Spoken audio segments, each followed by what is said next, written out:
All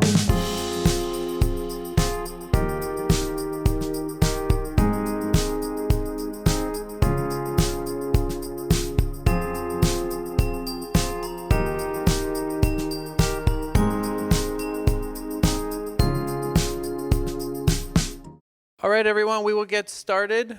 Welcome to the first CERT All Hands meeting of 2020. It's pretty crazy, we're already into 2020. We were very excited about our presenters and things like that tonight. So I will introduce your speakers for this evening. I think they're pretty amazing. We have Yvette LeDuc from the Governor's Office of Emergency Services, and we have Cindy Pridmore from California Geological Survey. So what we did this time is we didn't do tsunami separate and earthquake separate. We combined them because we know that there's a lot of interconnectivity there, and they are going to share with you not only the threats, but also how you can receive alerts about early earthquake warning system and that type of thing. So like Matt said, we will hold our questions. They will be here after to answer every question. That makes sure we get people who need to leave out on time. So without further ado, is it Cindy who's first? Please welcome Cindy Pridmore. Thank you for coming tonight. It's great to see so many people. It's great to see CERT. Studies show that communities that work together in preparation before hazards are the fastest to recover and be resilient. So you all have a stake in that with working and being a part of CERT and being a good neighbor. So just hats off to you guys. I'm an engineering geologist. I've worked at the Geological Survey for 31 years. 26 years have been in earthquake hazards, tsunami hazards, a little bit of volcano hazards, and earthquake early warning. So I'm going to talk first. Yvette's going to talk second, but we're going to hang around as long as you have questions at the end and answer everything that you may have thought about while we're presenting today. So I pulled out last year's talk. So this is the third year that we've spoken here, and I pulled out the talk that I did last year, wanting to update it, look at it, see if there's anything new. And so I noticed that I had a map up that showed 1 week's worth of earthquakes. And so I thought, well, I'm going to do that. I'll update again. So this is 1 week. So this was created a couple days ago of earthquakes in Alaska and California. You can see, we have a spattering of earthquakes that occur regularly along our coastline and through Alaska. Most of those are 1s and 2s. There are not any big ones going on this last week, up until the time I did this. But then I looked at the image that I had from the year before, and it's really interesting. In March, when we gave this talk, it almost looks like it's identical image. So then March, that's 1 week of earthquakes, and this is a year later, a week's worth of earthquakes. And it just goes to show you that the reason we have earthquakes in California has to do with the underlying structure of the earth, the plate tectonics, where we have these large faults like the San Andreas.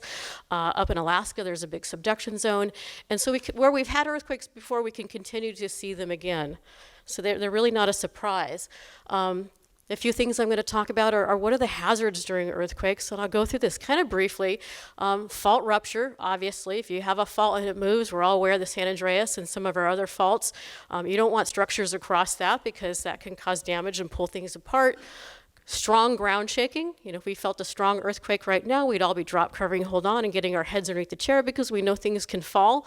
This is a relatively new modern building, so I trust the building codes are in good shape for this. But some of our older buildings, we can often be concerned if there's things that might come falling down. So strong ground shaking is something we're concerned about.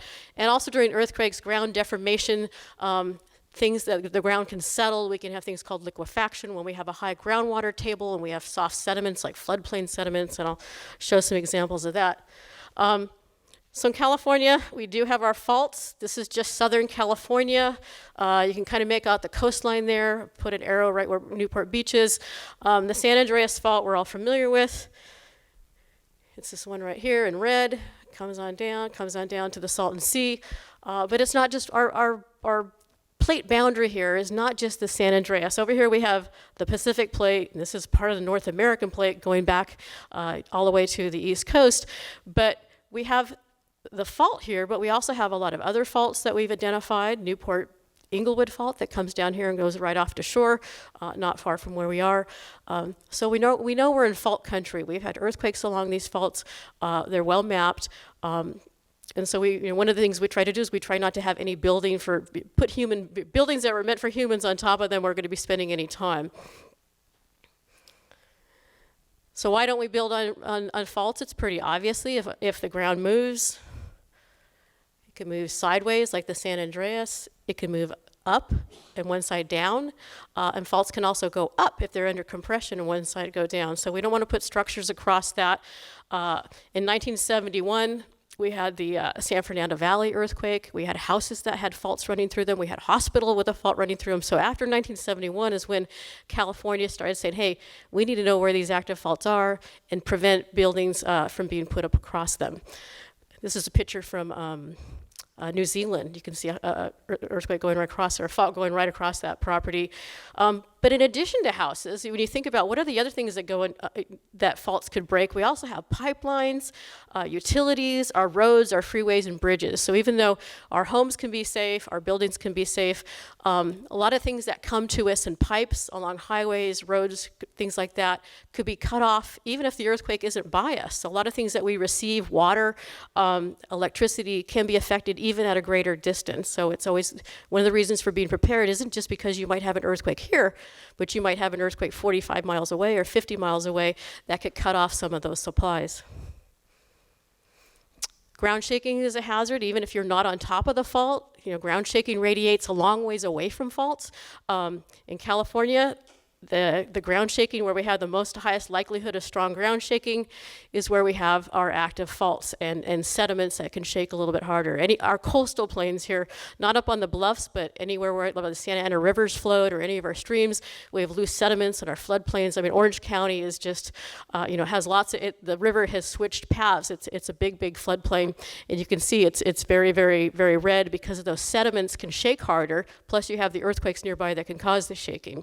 So shaking in Southern California is a big concern. When the ground shakes, we can have something called liquefaction, and I'm sure many of you are probably familiar with this because we talk about it all the time. But in 1971, we almost lost the Van Norman Dam. 80,000 people had to evacuate downstream from that because that dam started to liquefy. We didn't realize we have an earthen dam and a community below it. Every earthquake we learn something, but it just goes to show you that some of these hazards, maybe there still might be some dams around, the earthen dams that we need to pay attention to keep people out of harm's way. Up here in 1989, up in Northern California, the Loma Prieta earthquake, we had liquefaction.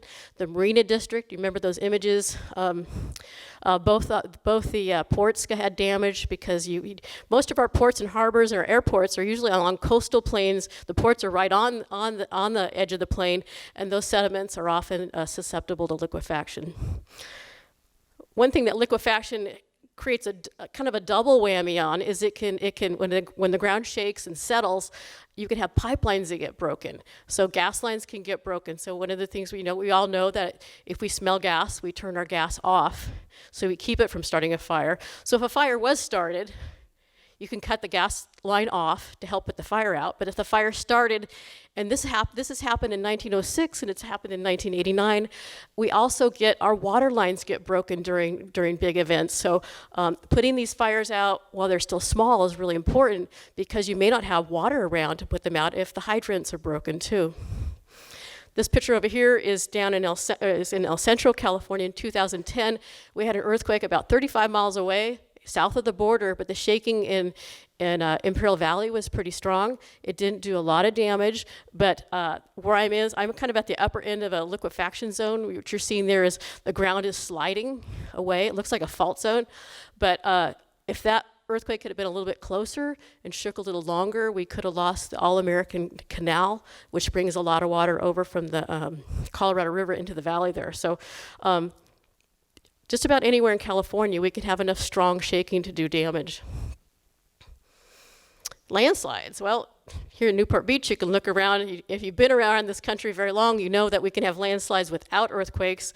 Earthquakes just adds that extra ingredient to cause landslides. This is from the Northridge earthquake, and this was 1989 up in Northern California.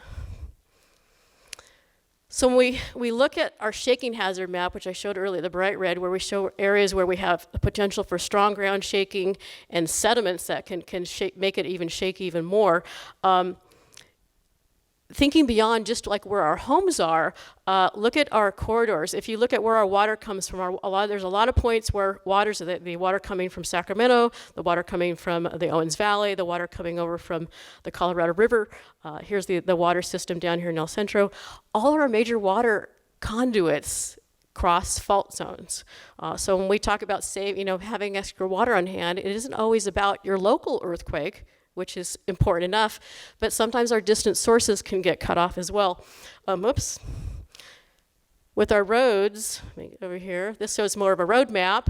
Highways, what are along highways? Well, our cars go along highways, our power lines go along highways, our gas lines go along highways. So these all cross our major fault zones in California too. So distant earthquakes can actually cause some of those things to be cut off. Food coming in from trains, food coming in on trucks into California from distant areas. Those types of supplies could be cut off as well. So once again, having that extra stock of food isn't always about your local earthquake, but it could be from much larger ones slightly outside your area. So segueing over to tsunamis, we talked enough about earthquakes. California has at least 100 tsunamis that have hit our coastline since the early 1800s. 13 have caused damage and 5 have caused human casualties. So, there's something pretty serious for us to pay attention to. In 1964, a tsunami from Alaska killed 13 people in California. And 12 of those people would have survived if they hadn't gone back down to the zone after the first couple of waves came in. They were having a party down there.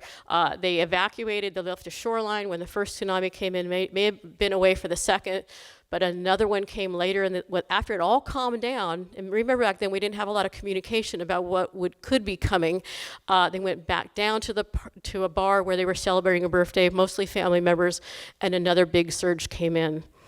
In 2011, if you remember the Japan tsunami, it wasn't a big event along our coastline here. In this region here, it was mostly contained within the tidal range, but it still did a lot of damage to our ports and harbors. About $100 million in damage was done up and down the coast. Crescent City got hit hard, but the rest of California, most of the tsunami inundation was within the tidal zone, so we just had to keep people away from the beaches. But even 3-foot tsunamis can cause a lot of damage. It's not just a wave coming in and flowing out, it's a surge of water coming in, and when that one starts to ebb out, another one is coming in. So you get a lot of complex currents going on. Most tsunamis are caused by earthquakes below the ocean floor. So the big tsunamis, a lot of the big tsunamis that come across the ocean are due to a large fault underneath the ocean floor pushing up, and that sets the water in motion, and the tsunamis can travel across the ocean at about 500, 600 miles an hour, but they might only be 1 inch high and hundreds of miles long. So if you're a ship out in the ocean, you won't even notice that tsunami going in underneath you. But when that tsunami gets to the coastline, it slows down and it gets taller. So something that's a couple of inches out in the ocean can become several feet when it comes to shore. And it doesn't come on like a normal wave. So it doesn't look like this. It's not a surfing. How many surfers do we have here in Newport Beach? Okay, so you know what a surfing wave is. This is not going to be your surfing wave. It's going to come in like a wall of water. And this is Japan. It shows it flowing up the river. So think of a large surge pushing up the Santa Ana River zone. So it has a lot of power behind it. So can you surf a tsunami? Well, you kind of know the answer to this. A regular wind wave creates kind of a circular motion in the upper 30 feet or so of the ocean water. When that's pushed on shore, the water is shallowing, and so then the wave breaks. A tsunami zone, on the other hand, is a big push of water. It's almost like you punch up the bottom of a wading pool. It just is like a whole surge of water going across the ocean. And when that comes on, it is flowing horizontally, and it is not going to be something that you can surf. So the answer is no, you cannot surf a tsunami wave. One of the things about tsunamis is that there's many surges. I think most of us kind of learned this. We heard about it when the Japan tsunami hit. That event went on for hours. It wasn't like the tsunami came, everybody was standing along the shore going, that was like a big deal. But there were many surges that came and went over many, many hours. And that water can be very, very dangerous if you're in it because it starts to create eddies and currents. It has debris in it. It has chemicals in it. It can be very, very, very damaging. And the first surge isn't always the largest. It may come in and go out. People think, oh, I can go back down to the water, just like the people up in Crescent City that died. Larger surges can still come. Ports and harbors and local offshore areas can have strong unusual currents, and I just mentioned that too. And a lot of it is because of these corners and edges. When it flows into ports and harbor, it's flowing into all these different bays, and that can cause a lot of damage. Danger period can last for many, many hours, and I think we learned that with Japan. So where do tsunamis come from? So for distant source tsunamis, the ones that take longer to get here, here we are. The San Andreas Fault is not going to really be a source of a large distant tsunami. So we're not going to have anything caused by that that's large, and we're not going to send anything across the ocean to anyone else. But up in Northern California and Washington, Oregon, we have the Cascadia subduction zone. It's capable of magnitude 9 earthquakes. It is capable of creating a large tsunami that will affect that coastline and then head across the ocean. It's not going to have a huge effect on Southern California, so that's a positive for us. We can also get tsunamis coming from Alaska and the Aleutian Arc. Down around Japan, there was an earthquake right here between the Kuril Islands and Japan just a couple of days ago. We can have in the South Pacific sources coming, and then Chile down here can send us tsunamis as well. Local source tsunamis are going to pretty much be small features offshore from us that are kind of hard to study because we can study our faults on land and learn a lot about them, but learning about faults offshore is a little bit more tricky. Distant source tsunamis are usually due to these large subduction plates, and there's a little video here play for you. And usually it's the upper plate that's not the diving plate, but the, oops, didn't do that. Go back. Okay.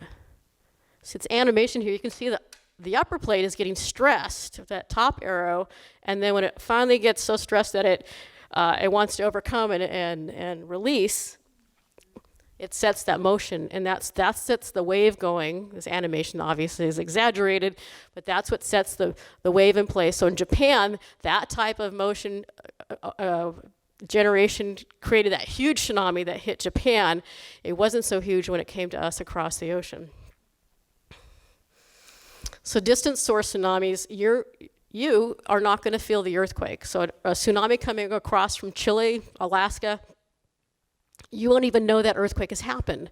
So how do you know? There'll be information that's gathered and it'll be released. You'll start hearing it on the news. You'll hear it from your emergency management system. The event will talk about the different ways that information goes out, but you're not going to feel that earthquake. It's going to have to be announced to you that a tsunami is coming.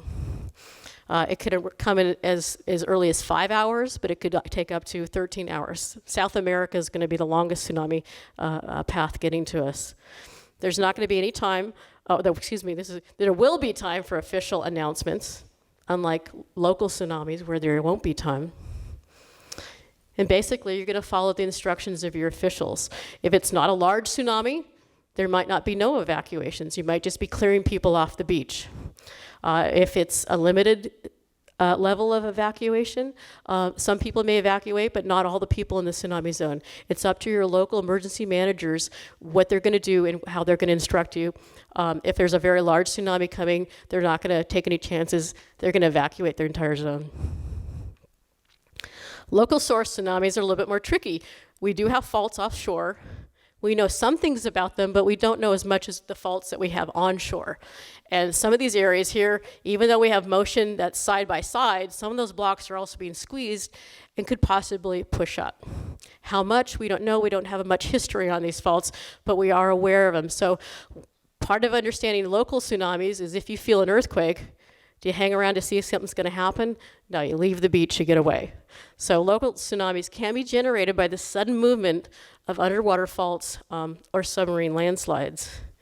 And submarine landslides, if you look along, if you were to dive underneath Palos Verdes or look underneath Palos Verdes, where's my light here? Here's a shoreline. This is kind of a exaggerated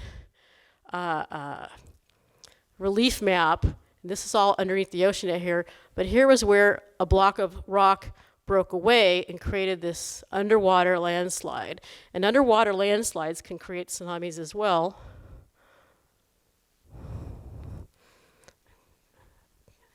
get it going there. It's going to take us underwater. Block's going to slide away, and it creates a downward pull of the ocean and sets that motion going, and can cause a local tsunami. So you don't need a fault. The shaking from an earthquake might cause that, but you don't actually need a fault right at that spot. So with local tsunamis, your warning is going to be the earthquake that you feel. If you're at the beach, you're along the coast here, like in Newport Beach, and you feel a stronger shaking or a long shaking could mean a larger earthquake further up at the coast that's distant from you. But if it's shaking for quite a few seconds, that means it's a large earthquake somewhere else and could be just as much a threat. So if you feel an earthquake, that's going to be your warning to get away from the water. When tsunamis are generated locally, they can arrive in 10 to 15 minutes. If it's occurring a little bit further offshore, maybe 20 minutes. But these things can come very, very quickly. And when you feel the earthquake, you won't know where it actually is coming from. You won't know if that earthquake's on land or offshore. Regarding that, there's not going to be enough time for an official warning. So that's why you see these signs all along the coast of California, Oregon, and Washington, is if you feel an earthquake, we want you to get away from the water. You may leave, pack everybody up, feel foolish because there's no tsunami, and likely there won't be, because we probably have a lot more earthquakes that don't cause tsunamis than ones that cause tsunamis. If this was a regular thing, we kind of realize it, but we just don't know when we feel an earthquake whether or not there's going to be an offshore tsunami generated. So the action is to go to high ground or go inland. So notable historical tsunamis in California. We do have somewhat of a record. One of the earliest reports is in 1855. There were notes, mostly from the missions, that there was multiple local earthquakes that had occurred in Dana Point. That harbor there didn't have a lot of surgery, but it had a lot of commotion going on in the water. That's the best description we have, and it's associated with those earthquakes happening. Through 1946 through 2011, we've had tsunamis, but look at we've been pretty good, 1 to 2 to 3 feet heights, not super big heights coming in, but they're still capable of doing damage, and they're still capable of knocking someone down and pulling them out to sea. To get an idea of when we model these tsunamis, what do we expect to happen? The modeling for these motions in the earth and how the tsunamis get generated is all done from the Tsunami Research Center at USC. So if we look at over here at Cascadia, to the north of us, we could expect in this region a tsunami arriving within 2 hours. That's a pretty short frame of time, but it's not going to have a big impact. It's going to be less than 3 feet, so probably just within the tidal zone, normal tidal zone there. An Alaskan Aleutian tsunami coming from this region could arrive in about 6 hours, ranging anywhere from 3 to 7 feet is what they would expect. 7 feet doesn't sound too much, but when you're right at sea level, it does.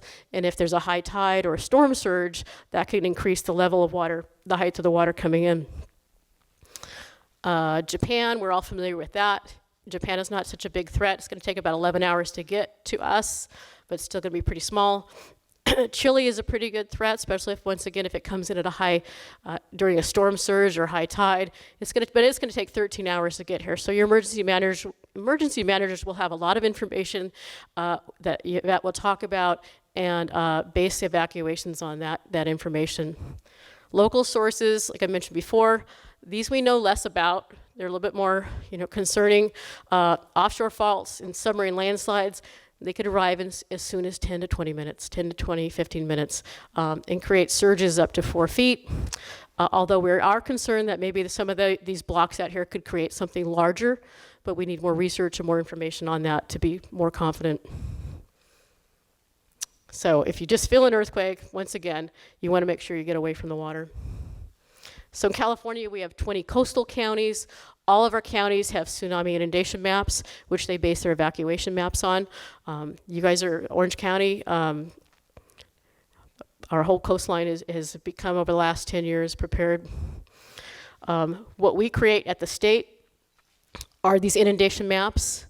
And then we work with your emergency managers and answer questions, and we're there to help with anything they would like.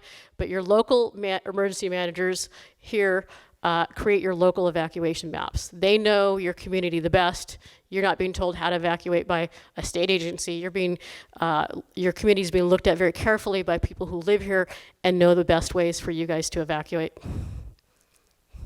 So tsunamis in California, our entire California coast is vulnerable, which means we all need to be aware, whether we're inland, living inland, or along the coast, because we're all at the coast at some point in time. We have a history of damaging tsunamis, which have resulted in loss of life, mostly because people went back down to the water, not knowing that their hazard still existed for many hours. Large damaging tsunamis are not common events, but they can be catastrophic. So that's why we want to be really careful, and we want everyone to be educated. So, we want you to be tsunami smart and earthquake smart, and so I'm gonna hand it over to Yvette.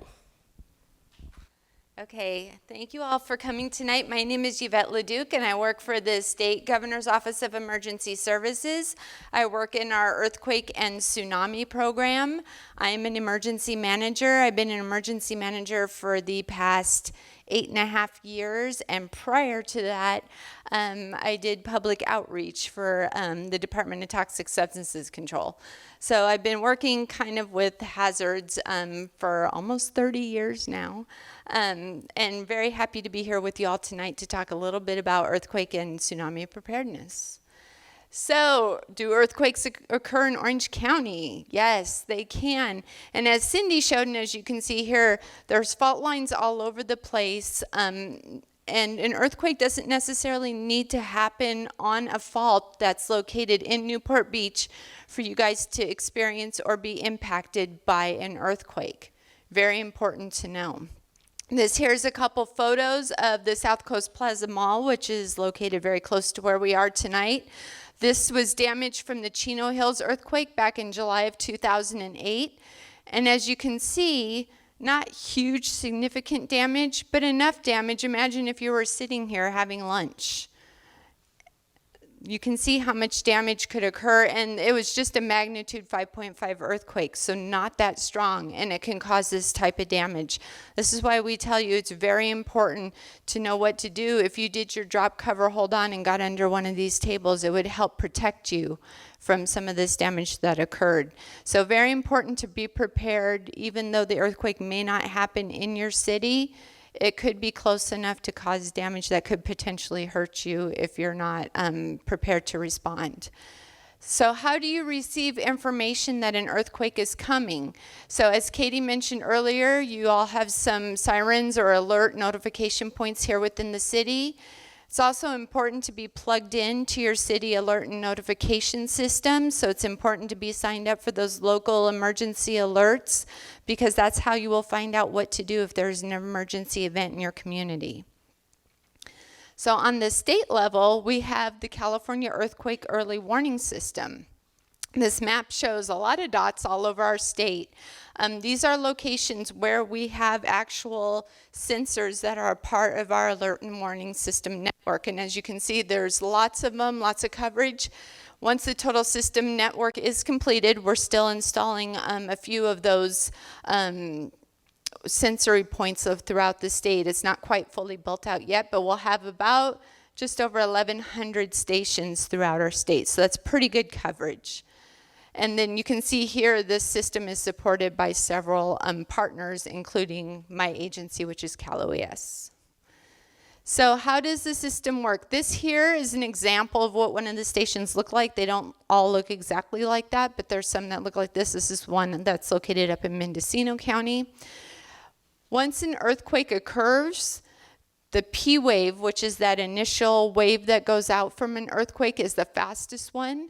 That one hits the sensors. Those sensors detect that P wave, and the data is immediately sent to an earthquake alert center. The S wave is the wave that comes after the P wave, and that's a little bit slower, and that's the one that does all the damage. Once that information from that initial P wave gets to those alert centers, that information is received, and then the alert is immediately sent out to the public. So then the question is, that alert goes out, how does the public receive that information? So one way now, we have a new app. It's called MyShake. So if you want to download that app, you can go into your app store and type in MyShake, and you can download that app. This is the app that the state is affiliated with. I know there's some other apps out there. I'm not too familiar with those, but this is the one that the state uses. It was developed by UC Berkeley. And this app, actually, it's free, first of all, and it does a couple different things, and I'm going to explain the difference in just a second, but it provides alerts, and it also sends notifications. So alerts are earthquakes that happen here in California that we could be impacted by, but it also provides notifications of earthquakes that happen further away or in other locations. Anything that's basically in the USGS, which is the United States Geological Survey, it's in their global catalog. If you want to ever look at that, it's on their website, the usgs.gov. And you can also adjust the magnitude that you receive so you don't receive everything above. It's set to like a 4.5. So if you don't want to receive everything at that magnitude, you can set it for higher. So here's some information. Notification is issued for any earthquakes greater than a 4.5. For anything of 5 and above, you're going to get a wireless emergency alert. It's similar to those Amber alerts that come on your phone, and it makes the really loud sound so that it tunes you in and you're aware that there's an emergency. So that will occur for anything great, 5.0 and greater to your location. So the phone actually has a geolocator in it. So it will sense if your phone is within the area that's going to be impacted by that event, and it will alert you. So some of the limitations of the early warning system. It is not an earthquake predictor. It does not predict earthquakes. It's an alert, and the alert is initiated by the earthquake event. So saying that, if you are located, like let's use the Ridgecrest earthquake that just occurred, for example. If you lived in Ridgecrest, you're not going to get an alert prior to when you feel shaking because you're too close to where the event occurred. However, if you lived in Los Angeles or Orange County or further away, and the shaking was going to be felt at your location, you would get an alert because you're further out, and it's going to notify you in time before you feel the shaking. So the further away you are, the more time you will have, the more notification you will have, the longer you will receive the alert and have more time to respond. So the goal is to get the alert before you feel the shaking. So again, that's going to depend on how far you are from the epicenter. Some factors are going to be distance between the seismic sensors. So obviously the further they are away, the further it's going to take that P wave to hit. So that may impact time of notification, geology of the area, and the magnitude and depth of the earthquake. So right now, the system, is set up, and we're continuing to evolve as new technology comes about. So we're hoping it gets a little bit faster and gets a little more robust, and we're able to do more with the system. Okay, so you get this alert. What do? I think most of us know the drop, cover, hold on. Everybody done the drop, cover, hold on drill? Awesome. One thing I do want to point out, though, is not everybody is able really to get to the ground and maybe get under a table, get under a chair. It's really important to know that if you cannot get down to the ground or get yourself back up, there's other options that you can do. You can bend over in your chair and just protect the back of your head and neck. You don't necessarily have to get on the ground if you're not able to do so. Another important thing to remember, we tell people if you're inside, stay inside, don't go running outside. That is not necessarily a safer thing to do. I've talked to a lot of people who have experienced earthquakes, feel their house shaking, feel scared that things are going to collapse, and they kind of feel this need to go running outside. Well, as you can see by these buildings, we have one here from the Napa earthquake back in 2014. This is from the San Simeon earthquake in 2003. Imagine if you run outside your door, look at what happened here. All of these building facades and outdoor structures collapse to the ground. Those could fall on you. It's really important not to go running outside. We had 2 people in this earthquake here who were killed by falling debris because they went outside. So if you're outdoors, it's important to remember to move away from building facades, to make sure you're not below power lines or trees, signs, buildings, anything that could fall and drop on you. It's better if you can be out in an open field or somewhere that's away from any kind of infrastructure that could possibly fall and injure you. If you're driving, pull to the side of the road safely. Make sure you watch for cars. Don't panic. Very important to make sure that you stay safe and calm and think about what you need to do. Put on your parking brake, stop, don't pull under an overpass or anywhere where there's power lines. Make sure you're aware of your environment and stay inside your vehicle until the shaking stops. Don't get out and try to walk around or run around. Also, if a power line falls on your car, stay inside, don't move, don't do anything until a trained professional comes and creates a safe environment for you to be able to exit your vehicle. And as Cindy alluded to, lots of damage can occur that's outside your home as well. A lot of us don't always think about these things. We think about making sure, I know the standard before has been 3 days worth of supplies, but think about it, if we have a massive earthquake that impacts a large segment of our community, 3 days may not be enough. We actually tell people maybe a couple weeks now, because if highways are disrupted, water lines are disrupted, those things have to be repaired, and then they have to be inspected before they're allowed to be used again. That can really take some time. Same thing with communication lines. So think about the amount of time, if there's a wide, massive event, how long that really would take, and then prepare according to how long that could potentially take. It could be easily a couple weeks. Also, sewer lines, electrical lines, and gas lines can be impacted. So something just to think about, you may not have running water, you may not have gas for several weeks, just depending on the extent of damage. So consider that in your preparedness.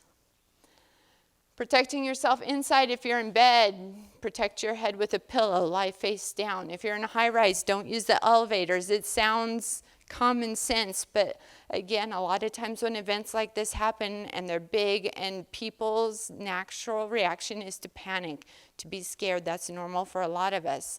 So you really have to stop and think. You don't want to be in an elevator. If there's an earthquake, you could get stuck, and then you have another problem on top of the earthquake.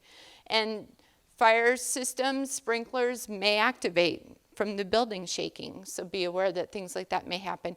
In a stadium, stay at your seat. We don't want a bunch of people panicking and running, because then people can get hurt just simply being in a stampede. Protect your head and neck. Don't try to leave until the shaking's over, and then make sure you walk out safely. So how do we prepare? So that we don't panic, so that we have a better chance of surviving and surviving well, I like to call it. That means making sure that you're prepared to take care of yourself and your family. So making sure these basic 7 steps are followed to secure your safe, plan to be safe, organize your supplies, minimize your financial hardship. That's something a lot of people forget about, but make sure you have all your papers in order. During the event, drop, cover, hold on. Do things to improve your safety around your home, and then after, it's a lot easier to restore things. How many of you in your homes have pictures in your hallway? Family photos? In your hallway, in your living room on the walls, places where you walk. Okay, 2 of the biggest injuries during earthquake: 1, falling objects, 2, people stepping on glass. If you wake up and it's 4 o'clock in the morning and your house starts shaking and you jump out of bed, how many of you wear shoes to bed with a hard sole? Nobody, right? Your first natural reaction is to get up and jump and run around. Maybe your kids are in the next room, or one of your elderly parents is downstairs and you got to run and check and everybody's okay, and you have all these beautiful family portraits on your wall crashing to the ground. Your feet are going to get cut up. They may still be falling off the wall when you're running down the hall. Those are going to be falling on your head or somewhere. One of the top injuries, you may have tall bookcases. Any of you who like books, you have all kinds of great books on your really tall bookcases that are now falling over. Are they blocking your ingress and egress routes? Are they falling on you? Are they falling on your family? Pendant lights, are those falling from the ceiling? Do you have to walk under pendant lights to get out of your house? Different things to think of. So there's different products out there. I don't endorse any one product. These are just some examples of little things you can do. There's like putty you can use to secure all your little figurines, all your little collectible items. Straps you can buy to hold down your flat screen TVs. Anchors and hooks you can buy for your pictures, for your bookcases.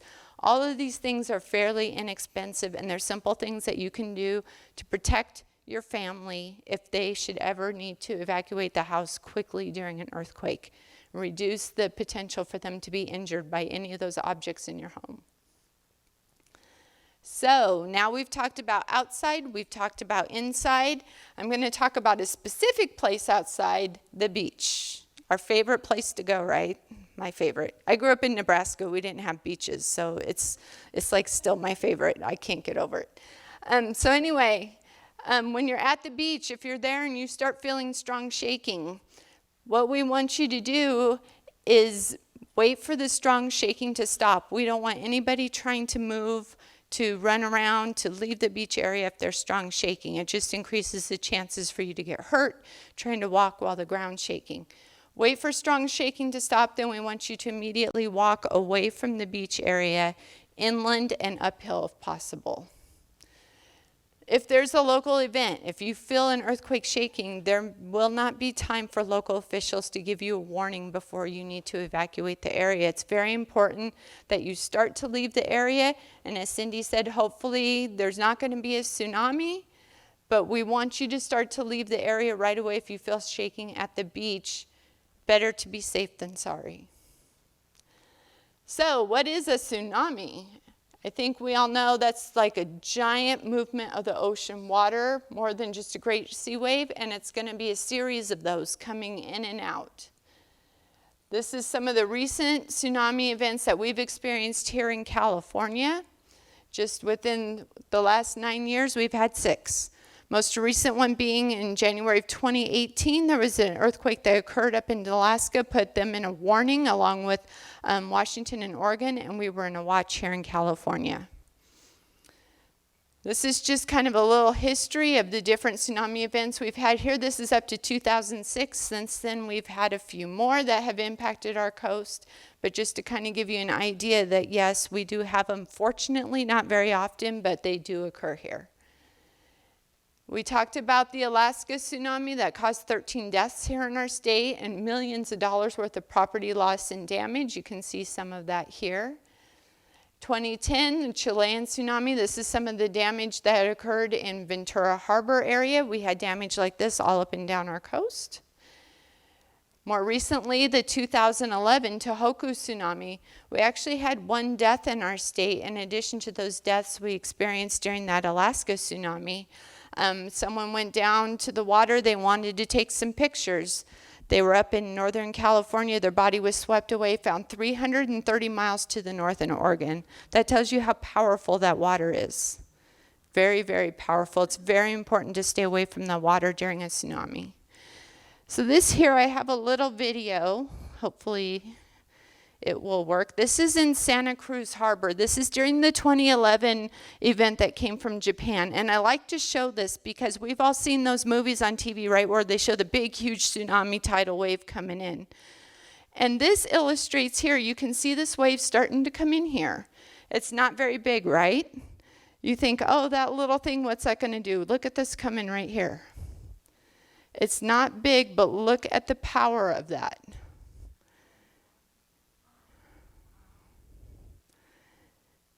This is why we tell people it may not look huge. You may think, oh, that's nothing coming in. But imagine if you're any closer to this water or you stay on your boat or you're in the water.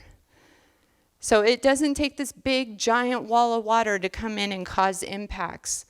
Something much smaller like this can cause impact, and this is why it's so important. If you hear about a tsunami, and people tell you to stay away from the water, we really want you to heed that warning and stay away from the water. Oops. This was later in the morning, too, after the first one came. Yeah, this was not even the first wave. Those people should have been Yeah, they tried to get them out, and luckily that happened at low tide too. So we were very fortunate that we didn't have a maximum inundation on that one. So is there a tsunami risk in Newport Beach? I found this article. This was back during when that event happened in 2011, the advisory that was issued for the Orange County coast. So that event, as Cindy mentioned too, it mostly impacted our beaches and harbor areas. So we were real fortunate with that one. So with that mentioned, where are you? This is a picture of the inundation area. The area's in red for the Newport Beach area and a little bit of Huntington Beach. So it's important to know, do you live in a tsunami zone? Do you work in the zone? Do you go to school or church or work in the zone? Do you like to hang out there on the weekends? There's your favorite restaurant in that area. It's important to know, because if you do, and an event occurs, do you know what you would do if you're in that area when it happens? Maybe your best friend lives right down here. If you're staying with that friend and you hear that notification that a tsunami's coming, do you know what to do? So I always like to tell this story. There's this young girl named Tilly. She was in elementary school, lived in Great Britain, had a teacher that taught them about tsunamis, and everyone said, why are you teaching them about tsunamis? We don't have tsunamis in Great Britain. Well, she was on vacation back when the big tsunami hit in Indonesia. Y'all heard about the tsunami in Indonesia? Happened to be there on vacation with her family when it hit. She is credited with saving the lives of 100 people. A little girl, elementary school, because her teacher in Great Britain taught her about tsunamis. So even though you think, oh, they never happen here, or oh, I'll never be in one, you never know. You could be on vacation, you could be, at the beach, anything could happen. So it's always good to be educated and to know what to do if one should occur. So again, Cindy mentioned those local warning signs. You might feel the earthquake. You might see the water receding and think, oh, that's really strange. I don't usually see the ocean recede like that. Probably a reason for that, and you probably shouldn't stand there and watch it. Or if you hear an unusual roaring in the ocean, those are signs, and you may only have minutes, those are signs you should start leaving the beach area. So for distant source tsunamis, how do we know they're coming? So the National Weather Service has these little ocean buoys that are located around the Pacific Ring of Fire that we have here, around the Pacific Ocean. You can see where all these little red dots are. So these buoys have sensors that reach all the way down to the ocean floor.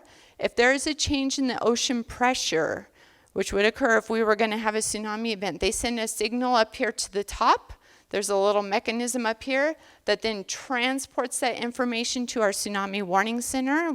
Ours is located in Palmer, Alaska. They receive that data in Palmer, Alaska. So say we have an event here in Japan, as it travels across and hits all these buoys, they're going to continue to collect data. They're going to find out how big that tsunami is going to be when it gets to our coast. They have all kinds of calculations they can run to figure that out. We then run our own calculations here in California. We can determine what that inundation is going to be, what that impact's going to be to our coast, and then we can talk to our local officials. So we'd be talking to Katie here in Newport. We'd let her know, and they would be able to plan who they need to evacuate and how deep into your community. So that's how we're able to figure out how to do those tsunami evacuations. We're able to do all those calculations based on that specific event and know exactly what that impact is going to be to our coast, and that is communicated to our local emergency management officials. So this just shows kind of the different levels of tsunami, the worst being a warning, advisory, watches, and then we have information statements if events occurred, and this threat is for international events. So basically, once that National Warning Center, like I mentioned, gets that signal from the buoys, they know an event's coming, they immediately notify the state, which is my agency. We notify all of our officials here in the county. The National Weather Service also gets notified. They send out their emergency alerts. If it's going to be a tsunami warning, they're going to send you out a WIA, which is like that Amber Alert that you get on your phone. You're going to get one of those if it's a warning. And then everything goes out to TV, radio, and then your locals also implement their response systems here. Important thing I want you to know is If we are having a tsunami warning, that biggest possible event, the National Weather Service will send out that WIA to your phone. However, that's a very generic message that you all will receive, which is another reason why it's very important to be plugged into your local emergency alert and warning system, because they will then, once that WIA is issued, they will then issue local information telling you specifically what you need to do here in your community. So what should you do? 3 things. Get informed, which you're doing tonight. So awesome. You guys have already completed the first step. Get prepared. Hopefully many of you have started on this. And then get involved. So how do you find out? This is how you can sign up. You can sign up to receive information directly from the National Tsunami Warning Center.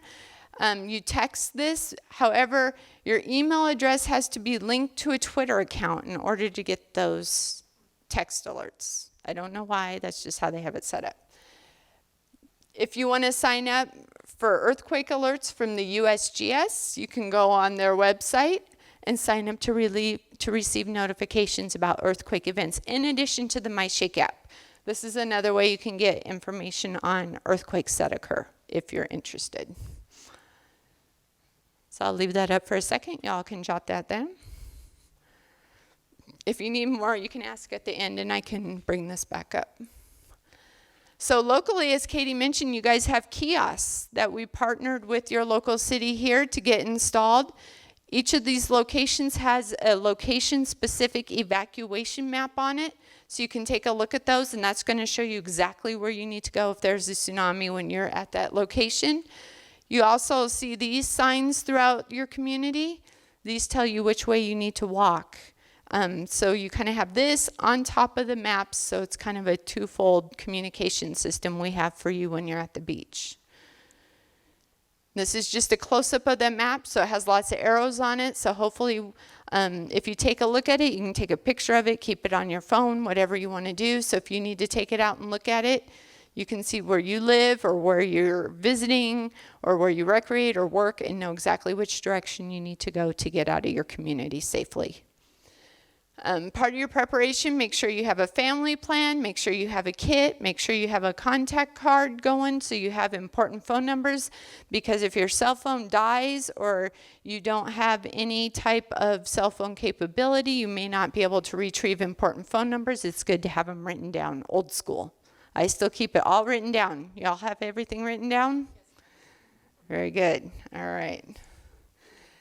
Another thing you can do in your phone, I don't know if you're aware, your phone has this setting in it. It's called ICE. In case of emergency, you can go in. This is for the iPhone. This is for Android. You can go in. You can identify different contacts in your phone. So if emergency officials need to reach your emergency contacts, they'll know who those people are. Get involved. Important to do tsunami drills, just like it's important to do fire drills, just like it's important to do your drop, cover, hold on earthquake drill.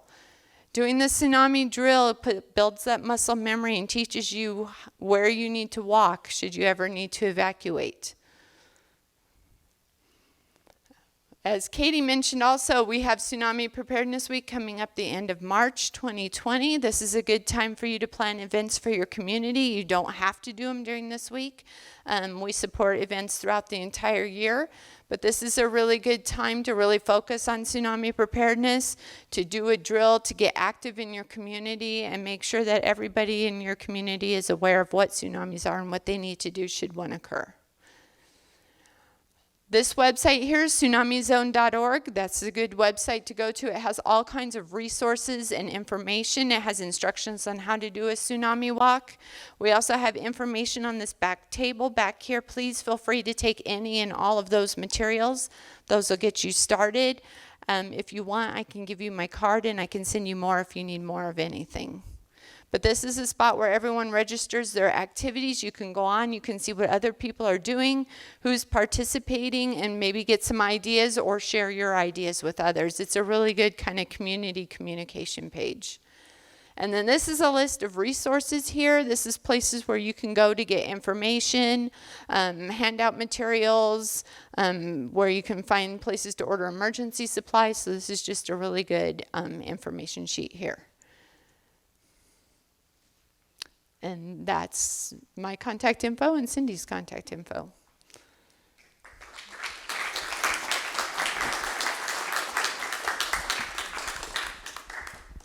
Well, thank you very much. If you have any questions for any of the three of us, we will be up here. And thank you for all attending. The next CERT All Hands meeting is May 19th. Same spot right here, and we will see you then. Thank you. Thank you.